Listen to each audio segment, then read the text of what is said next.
The Outsiders by S. E. Hinton.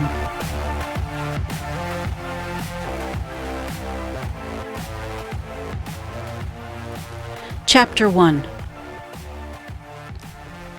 When I stepped out into the bright sunlight from the darkness of the movie house, I had only two things on my mind: Paul Newman and a ride home.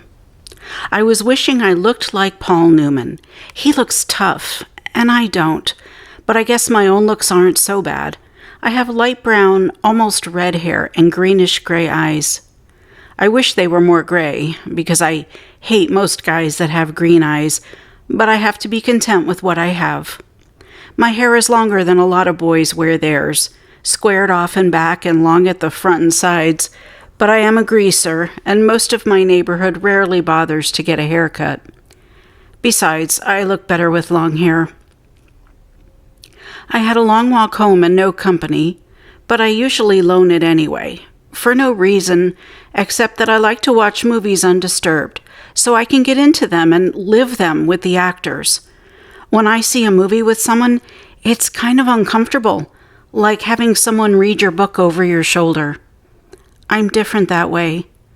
I mean, my second oldest brother, Soda, who's 16 going on 17, never cracks a book at all. And my oldest brother, Daryl, who we call Derry, works too long and hard to be interested in a story or drawing a picture, so I'm not like them.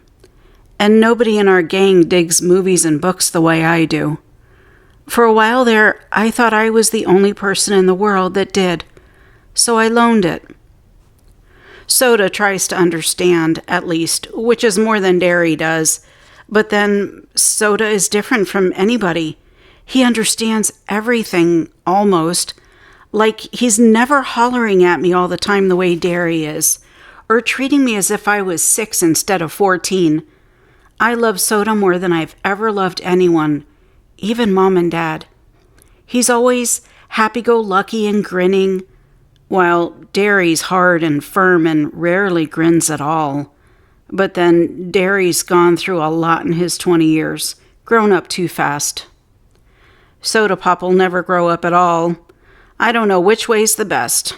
I'll find out one of these days. Anyway, I went on walking home thinking about the movie, and then suddenly wishing I had some company. Greasers can't walk alone too much, or they'll get jumped, or someone will come by and scream greaser at them, which doesn't make you feel too hot, if you know what I mean. We get jumped by the socias. I'm not sure how you spell it, but it's the abbreviation for the socials, the jet set, the West Side rich kids. It's like the term greaser, which is used to class all us boys on the East Side. We're poorer than the socias, and the middle class. I reckon we're wilder too, not like the socias who jump greasers and wreck houses and throw beer blasts for kicks, and get editorials in the paper for being a public disgrace one day and an asset to society the next. Greasers are almost like hoods. We steal things and drive old souped-up cars and hold up gas stations and have a gang fight once in a while. I don't mean I do things like that. Derry would kill me if I got into trouble with the police. Since Mom and Dad were killed in an auto wreck, the three of us get to stay together only as long as we behave. So Soda and I stay out of trouble as much as we can, and we're careful not to get caught when we can't. I only mean that most greasers do things like that, just like we wear our hair long and dress in blue jeans and t-shirts, or leave our shirt tails out and wear leather jackets and tennis shoes or boots. I'm not saying that either socias or greasers are better. That's just the way things are. I could have waited to go to the movies until Derry or Soda Pop got off work. They would have gone with me or driven me there, or walked along, although Soda just can't sit still long enough to enjoy a movie, and they bore Derry to death. Derry thinks his life is enough without inspecting other people's. Or I could have gotten one of the gang to come along, one of the 4 boys Derry and Soda and I have grown up with and consider family. We're almost as close as brothers. When you grow up in a tight-knit neighborhood like ours, you get to know each other real well. If I had thought about it, I could have called Derry, and He would have come by on his way home and picked me up, or Two-Bit Matthews, one of our gang, would have come to get me in his car if I had asked him, but sometimes I just don't use my head. It drives my brother Derry nuts when I do stuff like that, 'cause I'm supposed to be smart. I make good grades and have a high IQ and everything, but I don't use my head. Besides, I like walking. I about decided I didn't like it so much, though, when I spotted that red Corvair trailing me. I was almost 2 blocks from home then, so I started walking a little faster. I had never been jumped, but I had seen Johnny after 4 Socias got hold of him, and it wasn't pretty. Johnny was scared of his own shadow after that. Johnny was 16 then. I knew it wasn't any use, though, the fast walking. I mean, even before the Corvair pulled up beside me and 5 Socias got out, I got pretty scared. I'm kind of small for 14, even though I have a good build, and those guys were bigger than me. I automatically hitched my thumbs in my jeans and slouched, wondering if I could get away if I made a break for it. I remembered Johnny, his face all cut up and bruised, and I remembered how he had cried when we found him, half conscious in the corner lot.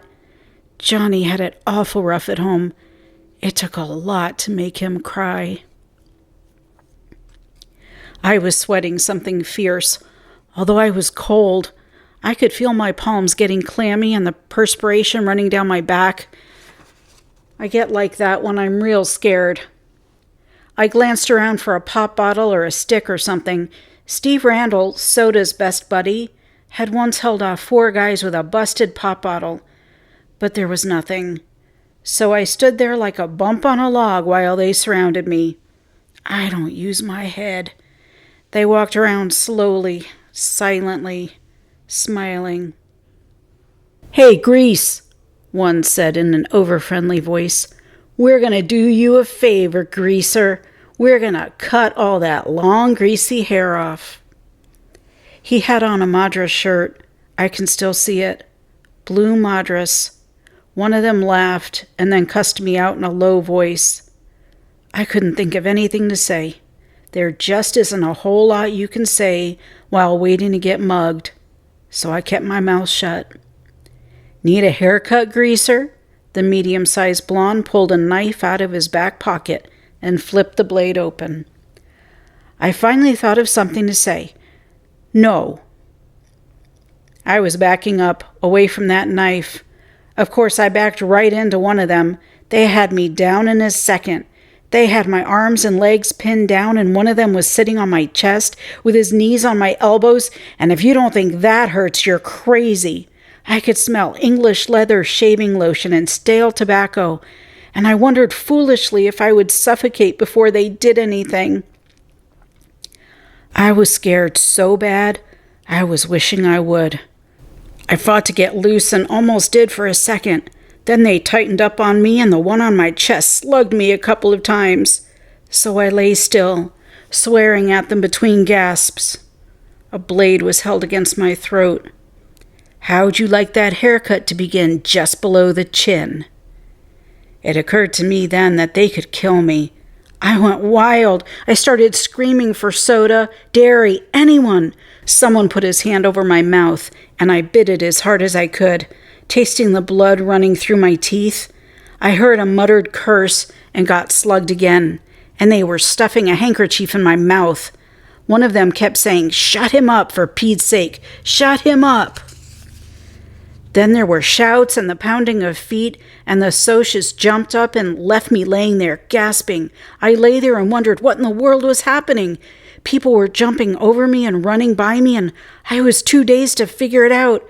Then someone had me under the armpits and was hauling me to my feet. It was Derry. "Are you all right, pony boy?" He was shaking me, and I wished he'd stop. I was dizzy enough anyway. I could tell it was Derry, though, partly because of the voice and partly because Derry's always rough with me without meaning to be. "I'm okay. Quit shaking me, Derry. I'm okay." He stopped instantly. "I'm sorry." He wasn't really. Derry isn't ever sorry for anything he does. It seems funny to me that he should look just exactly like my father and act exactly the opposite from him. My father was only 40 when he died, and he looked 25, and a lot of people thought Derry and Dad were brothers instead of father and son, but they only looked alike. My father was never rough with anyone without meaning to be. Derry is 6'2" and broad-shouldered and muscular. He has dark brown hair that kicks out in the front and a slight cowlick in the back, just like Dad's. But Derry's eyes are his own. He's got eyes that are like 2 pieces of pale blue-green ice. They've got a determined set to them, like the rest of him. He looks older than 20, tough, cool, and smart. He would be real handsome if his eyes weren't so cold. He doesn't understand anything that is not plain, hard fact. But he uses his head. I sat down again, rubbing my cheek where I'd been slugged the most. Derry jammed his fists in his pockets. They didn't hurt you too bad, did they? They did. I was smarting and aching, and my chest was sore, and I was so nervous my hands were shaking, and I wanted to start bawling, but you just don't say that to Derry. I'm okay. Soda Pop came loping back. By then I had figured that all the noise I had heard was the gang coming to rescue me. He dropped down beside me, examining my head. You got cut up a little, huh, pony boy? I only looked at him blankly. I did? He pulled out a handkerchief, wet the end of it with his tongue, and pressed it gently against the side of my head. You're bleeding like a stuck pig. I am? Look. He showed me the handkerchief, reddened as if by magic. Did they pull a blade on you? I remembered the voice. Need a haircut, greaser? The blade must have slipped while he was trying to shut me up. Yeah. Soda is handsomer than anyone else I know. Not like Derry. Soda's movie star kind of handsome. The kind that people stop on the street to watch go by. He's not as tall as Derry, and he's a little slimmer, but he has a finely drawn, sensitive face that somehow manages to be reckless and thoughtful at the same time. He's got dark gold hair that he combs back, long and silky and straight, and in the summer the sun bleaches it to a shining wheat gold.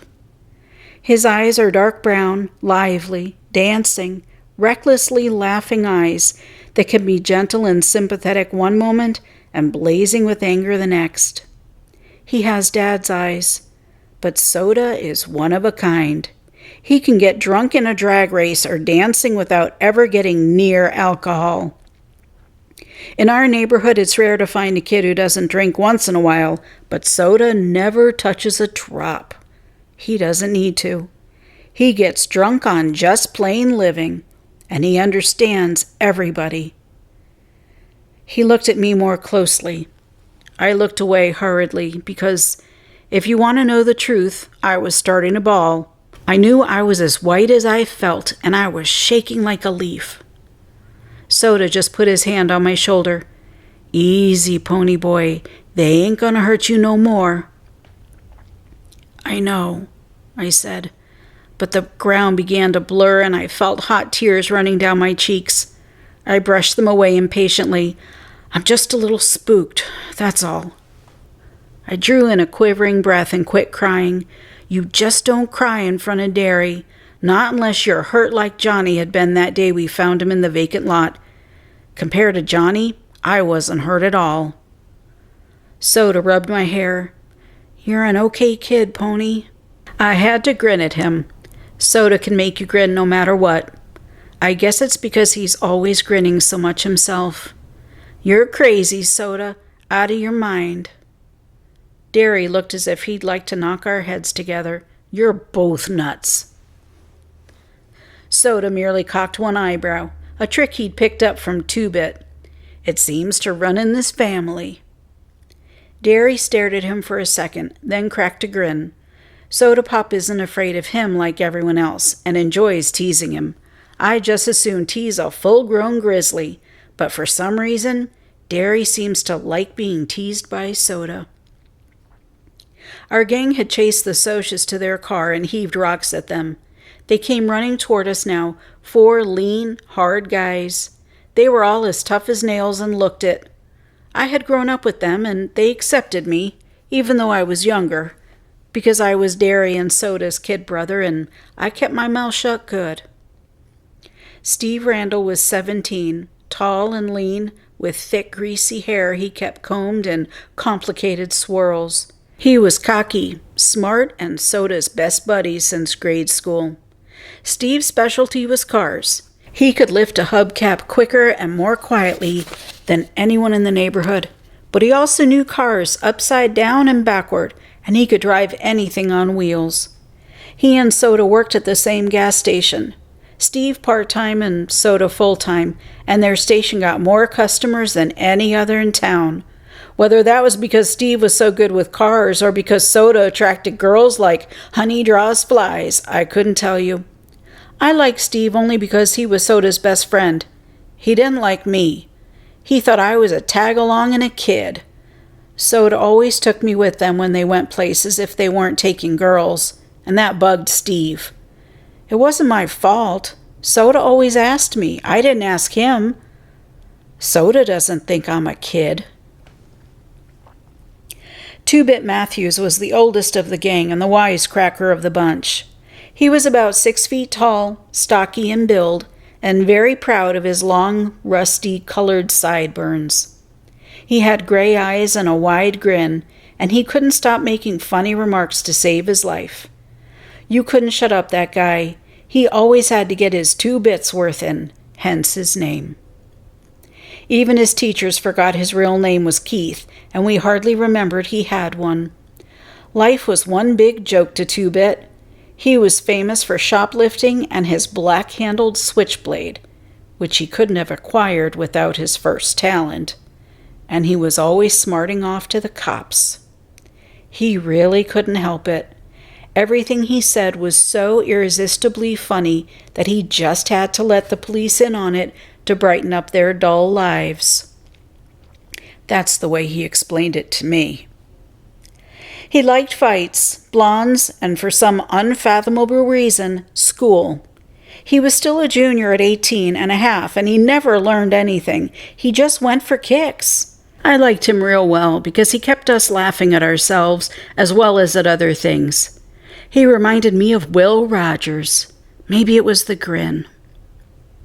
If I had to pick the real character of the gang, it would be Dallas Winston, Dally. I used to like to draw his picture when he was in a dangerous mood, for then I could get his personality down in a few lines. He had an elfish face, with high cheekbones and a pointed chin, small, sharp animal teeth, and ears like a lynx. His hair was almost white, it was so blonde, and he didn't like haircuts or hair oil either, so it fell over his forehead in wisps, and kicked out in the back in tufts and curled behind his ears and along the nape of his neck. His eyes were blue, blazing ice, cold, with the hatred of the whole world. Dally had spent 3 years on the wild side of New York and had been arrested at the age of 10. He was tougher than the rest of us, tougher, colder, meaner. The shade of difference that separates a greaser from a hood wasn't present in Dally. He was as wild as the boys in the downtown outfits, like Tim Shepard's gang. In New York, Dally blew off steam in gang fights, but here, organized gangs are rarities. There are just small bunches of friends who stick together, and the warfare is between the social classes. A rumble, when it's called, is usually born of a grudge fight, and the opponents just happen to bring their friends along. Oh, there are a few named gangs around, like the River Kings and the Tibber Street Tigers, but here in the Southwest there's no gang rivalry, so Dally, even though he could get into a good fight sometimes, had no specific thing to hate. No rival gang. Only Socias. And you can't win against them no matter how hard you try, because they've got all the breaks, and even whipping them isn't going to change that fact. Maybe that was why Dallas was so bitter. He had quite a reputation. They have a file on him down at the police station. He had been arrested, he got drunk, he rode in rodeos, lied, cheated, stole, rolled drunks, jumped small kids. He did everything. I didn't like him, but he was smart, and you had to respect him. Johnny Cade was last and least. If you can picture a little dark puppy that has been kicked too many times and is lost in a crowd of strangers, you'll have Johnny. He was the youngest next to me, smaller than the rest, with a slight build. He had big black eyes and a dark tanned face. His hair was jet black and heavily greased and combed to the side, but it was so long that it fell in shaggy bangs across his forehead. He had a nervous, suspicious look in his eyes, and that beating he got from the Socias didn't help matters. He was the gang's pet, everyone's kid brother. His father was always beating him up, and his mother ignored him, except when she was hacked off at something, and then you could hear her yelling at him clear down at our house.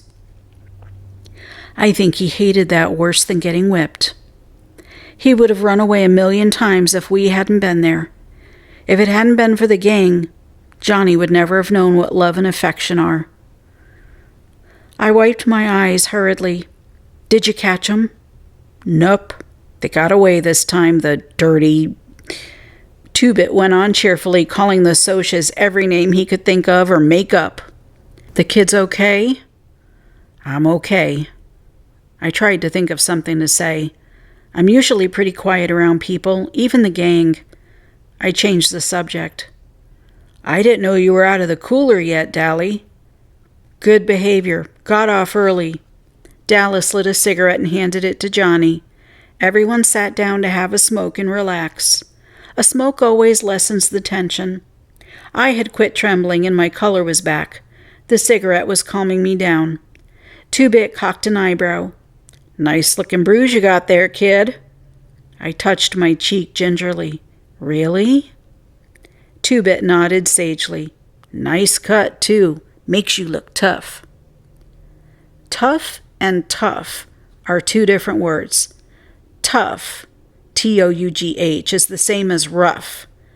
Tough, T-U-F-F, means cool, sharp, like a tough-looking Mustang or a tough record. In our neighborhood, both are compliments.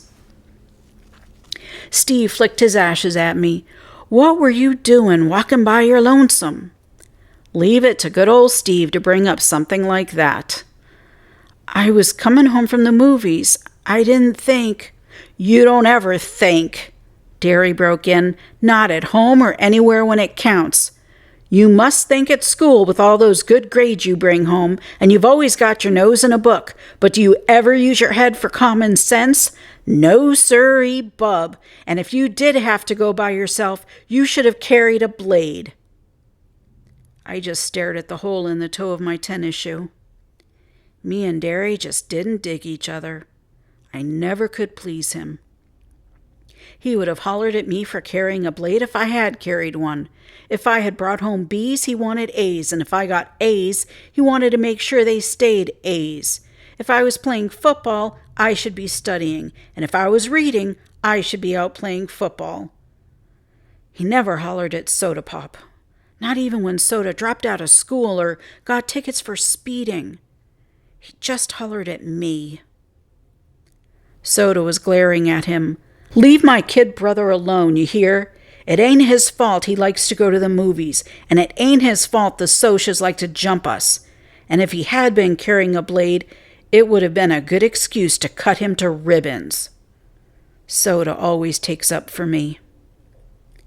Derry said impatiently, When I want my kid brother to tell me what to do with my other kid brother, I'll ask you, kid brother. But he laid off me.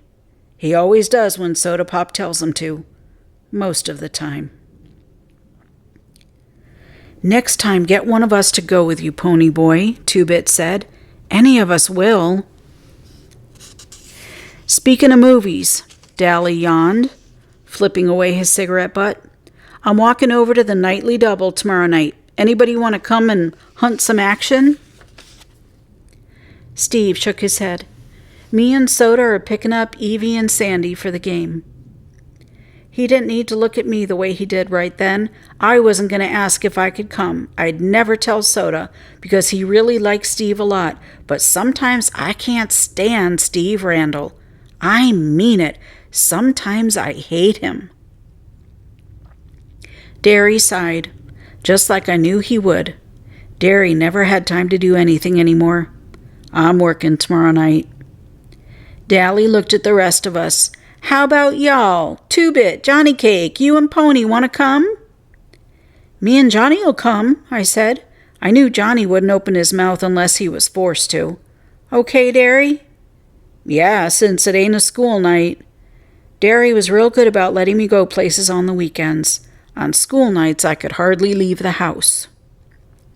I was planning on getting boozed up tomorrow night, Two-Bit said. If I don't, I'll walk over and find y'all. Steve was looking at Dally's hand. His ring, which he had rolled a drunk senior to get, was back on his finger. You break up with Sylvia again? Yeah, and this time it's for good. That little broad was two-timing me again while I was in jail. I thought of Sylvia and Evie and Sandy and Two-Bit's many blondes. They were the only kind of girls that would look at us, I thought. Tough, loud girls who wore too much eye makeup and giggled and swore too much. I liked Soda's girl Sandy just fine, though. Her hair was natural blonde, and her laugh was soft, like her china blue eyes. She didn't have a real good home or anything, and was our kind, greaser, but she was a real nice girl. Still, lots of times I wondered what other girls were like. The girls who were bright-eyed and had their dresses a decent length and acted as if they'd like to spit on us if given a chance. Some were afraid of us, and remembering Dallas Winston, I didn't blame them. But most looked at us like we were dirt, gave us the same kind of look that the Socias did when they came by in their Mustangs and Corvairs and yelled grease at us. I wondered about them, the girls, I mean. Did they cry when their boys were arrested like Evie did when Steve got hauled in? Or did they run out on them the way Sylvia did Dallas? But maybe their boys didn't get arrested or beaten up or busted in rodeos. I was still thinking about it while I was doing my homework that night. I had to read Great Expectations for English, and that kid, Pip, he reminded me of us. The way he felt marked lousy because he wasn't a gentleman or anything, and the way that girl kept looking down on him. That happened to me once. One time in biology, I had to dissect a worm, and the razor wouldn't cut, so I used my switchblade. The minute I flicked it out, I forgot what I was doing or I would never have done it. This girl right beside me kind of gasped and said, "They are right. You are a hood." That didn't make me feel so hot. There were a lot of Socias in that class. I get put into A classes because I'm supposed to be smart, and most of them thought it was pretty funny. I didn't, though. She was a cute girl. She looked real good in yellow. We deserve a lot of our trouble, I thought. Dallas deserves everything he gets and should get worse if you want the truth. And Two-Bit, he doesn't really want or need half the things he swipes from stores. He just thinks it's fun to swipe everything that isn't nailed down. I can understand why Soda Pop and Steve get into drag races and fight so much, though. Both of them have too much energy, too much feeling, with no way to blow it off. "Rub harder, Soda," I heard Derry mumbling. "You're going to put me to sleep." I looked through the door. Soda Pop was giving Derry a back rub. Derry is always pulling muscles. He roofs houses, and he's always trying to carry 2 bundles of roofing up the ladder. I knew Soda would put him to sleep, because Soda can put about anyone out when he sets his head to it. He thought Derry worked too hard anyway. I did too. Derry didn't deserve to work like an old man when he was only 20. He had been a real popular guy in school. He was captain of the football team, and he had been voted Boy of the Year. But we just didn't have the money for him to go to college. even with the athletic scholarship he won. And now he didn't have time between jobs to even think about college. So he never went anywhere and never did anything anymore, except work out at gyms and go skiing with some old friends of his sometimes. I rubbed my cheek where it had turned purple. I had looked in the mirror, and it did make me look tough. But Derry had made me put a Band-Aid on the cut. I remembered how awful Johnny had looked when he got beaten up. I had just as much right to use the streets as the Socias did, and Johnny had never hurt them. Why did the Socias hate us so much? We left them alone. I nearly went to sleep over my homework trying to figure it out. Soda Pop, who had jumped into bed by this time, yelled sleepily for me to turn off the light and get to bed. When I finished the chapter I was on, I did. Lying beside Soda, staring at the wall, I kept remembering the faces of the Socias as they surrounded me, that blue Madras shirt the blonde was wearing, and I could still hear a thick voice. "Need a haircut, greaser?" I shivered. "You cold, pony boy?" "A little," I lied. Soda threw one arm across my neck. He mumbled something drowsily. "Listen, kiddo, when Derry hollers at you, he don't mean nothin'. He's just got more worries than somebody his age ought to. Don't take him serious. You dig, pony? Don't let him bug you. He's really proud of you 'cause you're so brainy. It's just because you're the baby. I mean, he loves you a lot. Savvy?" "Sure," I said, trying for Soda's sake to keep the sarcasm out of my voice. "Soda?" "Yeah? How come you dropped out?" "I never have gotten over that. I could hardly stand it when he left school." "'Cause I'm dumb. The only things I was passing anyway were auto mechanics and gym." "You're not dumb." "Yeah, I am. Shut up and I'll tell you something. Don't tell Derry, though." "Okay." "I think I'm going to marry Sandy. After she gets out of school and I get a better job and everything. I might wait till you get out of school, though, so I can still help Derry with the bills and stuff." "Tough enough. Wait till I get out, though, so you can keep Derry off my back." "Don't be like that, kid. I told you he don't mean half what he says." "You in love with Sandy? What's it like?" He sighed happily. "It's real nice." In a moment his breathing was light and regular. I turned my head to look at him, and in the moonlight, he looked like some Greek god come to earth. I wondered how he could stand being so handsome. Then I sighed. I didn't quite get what he meant about Derry. Derry thought I was just another mouth to feed and somebody to holler at. Derry love me? I thought of those hard, pale eyes. Soda was wrong for once, I thought. Derry doesn't love anyone or anything except maybe Soda. I didn't hardly think of him as being human. I don't care, I lied to myself. I don't care about him either. Soda's enough, and I'd have him until I got out of school. I don't care about Derry. But I was still lying, and I knew it. I lie to myself all the time, but I never believe me. And that's the end of Chapter 1.